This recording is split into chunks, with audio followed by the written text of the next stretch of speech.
chavales, bienvenidos a este primer vídeo de lo que va a ser el curso de programación en lenguaje C.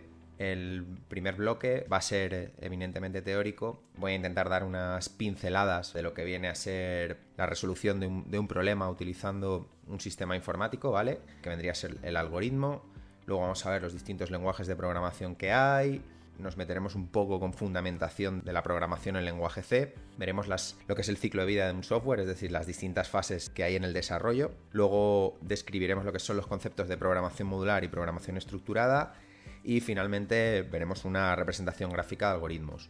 No me voy a entretener mucho, ¿vale? Me interesa ir cuanto antes a lo que es el lenguaje C. Considero que el lenguaje C es un lenguaje de propósito general, lo cual quiere decir que sirve para hacer un gran número de aplicaciones y entre ellas es un lenguaje idóneo para introducirse en lo que es el mundo del desarrollo de aplicaciones.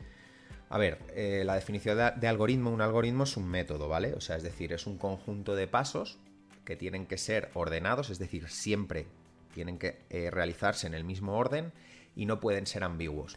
¿Y cuál es el objetivo del algoritmo? Pues resolver un determinado problema. Todo algoritmo tiene que tener una serie de características, ¿no? Lo que es el algoritmo, es decir, lo que es el método para resolver un problema, tiene que ser independiente del lenguaje de programación que utilicemos para codificarlo. Nosotros tenemos un problema, para darle solución con un sistema informático se diseña el algoritmo y finalmente se codifica con un determinado lenguaje de programación. Entonces ya es cuando pasamos a llamarle programa. Entonces, primera característica, independiente del lenguaje que utilicemos para codificarlo y también del hardware sobre el que se ejecute, ¿no?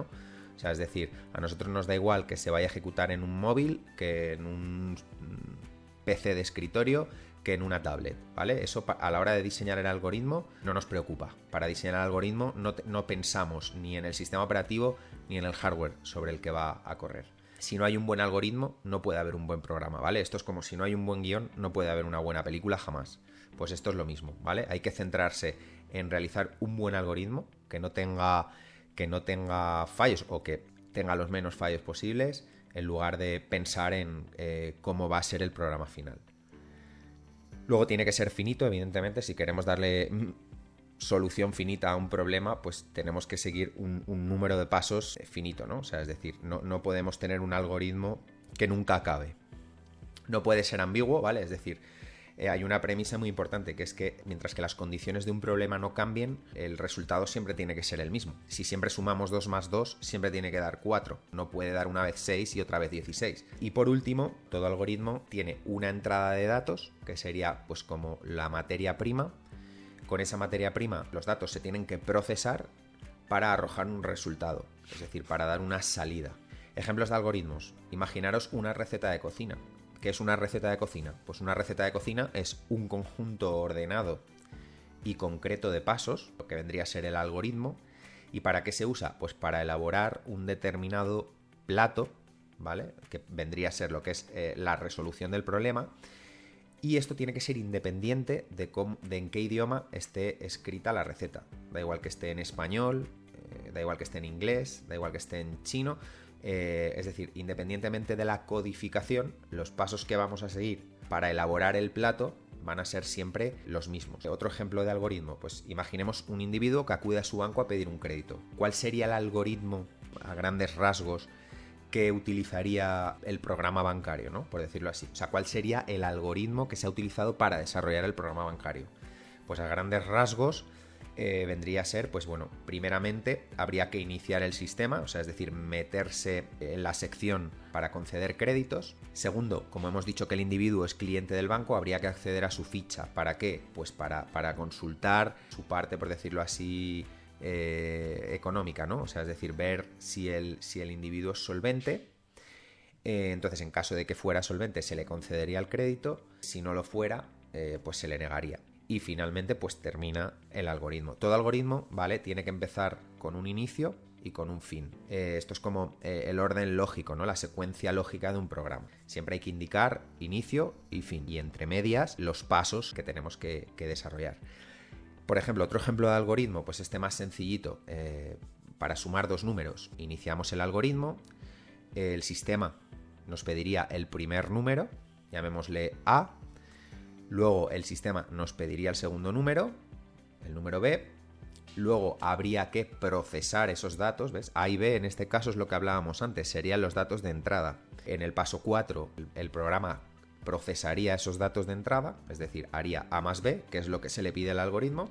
Aquí faltaría, digamos que en el punto 4 lo que se está haciendo es el procesamiento y la salida de datos, porque luego veremos en lenguaje C que se pueden hacer a la vez, ¿vale? El procesamiento y la salida se pueden hacer juntos, pero lo podríamos haber separado, o sea, podríamos haber dicho un punto 4 sumar A más B y luego en el punto 5 el resultado es A más B y luego un punto 6 que fuera ya el fin del algoritmo, pero bueno, en este caso procesamiento y salida de datos la hemos hecho junta, ¿vale? En el segundo punto, los lenguajes de programación. Bueno, pues como venimos diciendo, para que un algoritmo se pueda ejecutar en una computadora, lo que hay que hacer es escribirlo o codificarlo con un determinado lenguaje de programación. Y entonces ahí el algoritmo ya pasa a llamarse programa, ¿vale? O sea, es decir, para que un algoritmo pueda funcionar en una computadora, tiene que estar codificado, ¿vale? Tiene que estar programado.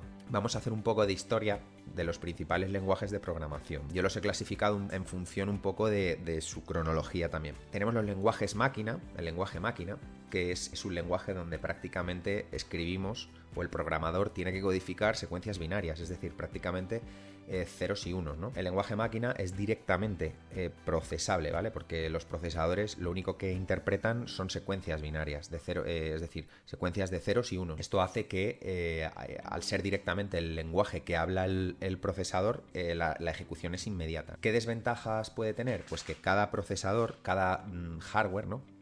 Digamos que tiene su propio lenguaje máquina, su propio código máquina. Entonces esto hace que la portabilidad entre sistemas distintos sea complicada, sea más difícil, ¿no? O sea, es decir, haya que programar para cada sistema con su determinado lenguaje máquina, ¿no? Con lo cual hacía que, y digo hacía porque a día de hoy ya no se programa el lenguaje máquina puro y duro, ¿vale? Porque esto hacía que la codificación fuera muy lenta. Y aparte otra desventaja es que es muy distinto al lenguaje humano, o sea, el lenguaje máquina, nuestros lenguajes no son nada parecidos al lenguaje binario, entonces la traducción pues es complicada, ¿no? Y luego aparte lo que es la depuración, es decir, el encontrar los errores siempre es mucho más difícil cuanto más distinto sea o cuanto menos parecido sea a nuestro lenguaje habitual, ¿no? Por eso se inventaron los lenguajes de bajo nivel, ¿vale? Digamos que el ensamblador es como el referente de los lenguajes de bajo nivel, el assembler en inglés. ¿Cuáles eran las ventajas? Pues era un lenguaje mucho más próximo al lenguaje de los humanos. Cuando digo lenguaje de los humanos me refiero a cualquier lenguaje, inglés, español, ¿vale? O sea, algo más fácil de entender, ¿no? Las desventajas, bueno, la codificación seguía siendo ardua, pero para la gente de la época pues fue un avance enorme, ¿no? En lugar de tener que programar con ceros y unos, programar con un lenguaje o con unas instrucciones un poquito más similares a nuestros lenguajes. La portabilidad seguía siendo baja, claro, cada procesador seguía teniendo su lenguaje ensamblador. Pero bueno, ya digo, para la época fue un avance. Por ejemplo, una instrucción típica de ensamblador es la que veis. Por ejemplo, add n, m, p. Esto, pues bueno, la instrucción add en inglés es sumar, añadir. Entonces, pues esto sería la instrucción típica de una suma, ¿vale? Donde n y m serían los datos de entrada.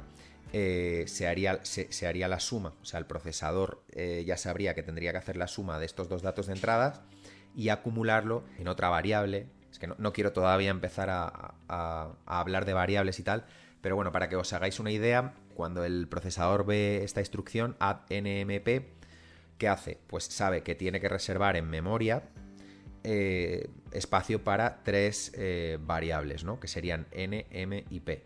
Entonces, además de reservar ese espacio, ¿qué hace? Pues la instrucción add le está diciendo que sume los datos de entrada, es decir, los dos primeros, y que el resultado lo almacene en P, para luego recuperarlo, utilizarlo, mostrarlo por pantalla. Eso ya nos da igual, ¿vale?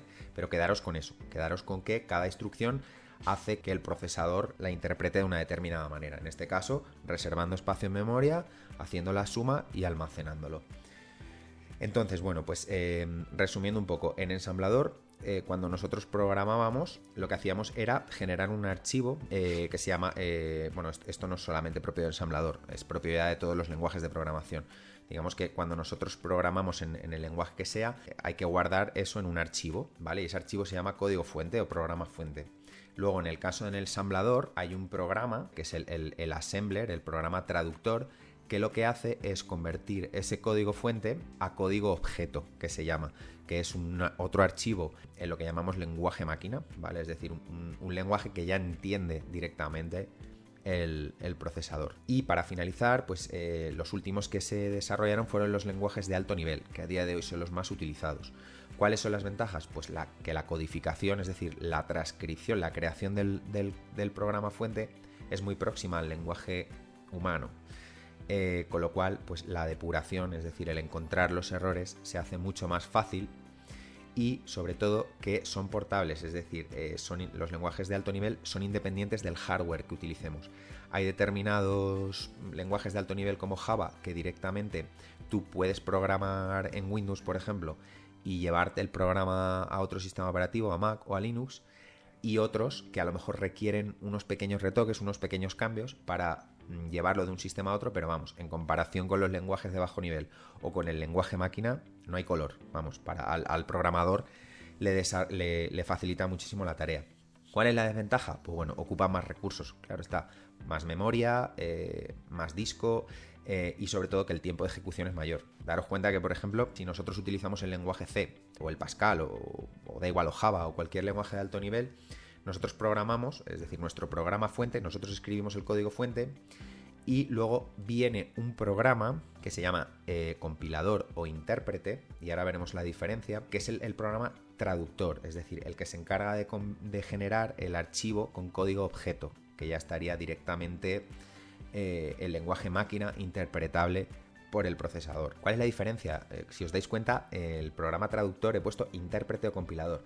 Hay programas como Java o PHP, lenguajes de programación como Java o PHP que directamente utilizan intérpretes, es decir, no hay una traducción al lenguaje máquina, sino que directamente cuando nosotros escribimos las instrucciones, las sentencias, el intérprete va traduciendo y ejecutando sentencia por sentencia, ¿vale? Nosotros, como vamos a ver el lenguaje C es un lenguaje compilado, o sea, es decir, se utiliza un compilador que sería el traductor, el programa traductor, en lugar de traducir y ejecutar sentencia por sentencia, lo que hace es que traduce todo el código fuente directamente a lo que llamamos código objeto. El código objeto todavía no es directamente interpretable por la máquina, sino que hace falta de otro programa que se llama linker o montador, que lo que haría sería cogería información que hay o código que hay en las llamadas librerías, que no las hemos desarrollado nosotros, sino que ya están desarrolladas, y entonces lo que hace es añadir pues ese código a nuestro archivo OBJ, y entonces ya finalmente se generaría lo que llamamos el programa ejecutable. Para que os hagáis una idea, imaginaros que utilizamos, pues no sé, una función para, pues yo qué sé, para escribir en pantalla, ¿vale? En realidad, detrás de esa función hay más desarrollo. O sea, es decir, esa función en realidad se encuentra en una librería y, por decirlo así, la desarrollaron otros programadores, o sea, los programadores del compilador, ¿no? Entonces, nosotros no nos preocupamos qué hay detrás de eso, pero en realidad hay un conjunto de instrucciones. Entonces, si nosotros en nuestro código fuente escribimos esa instrucción, ¿vale?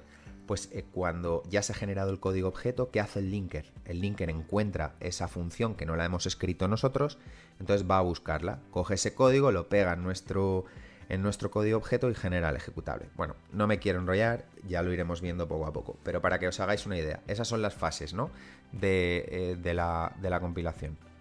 Creación del código fuente, compilación o interpretación en función del lenguaje que utilicemos. ¿Para qué? Para generar el código, el programa objeto, y finalmente el código fuente, el código ejecutable, que ya sería el clásico programa de escritorio .exe que todos conocemos.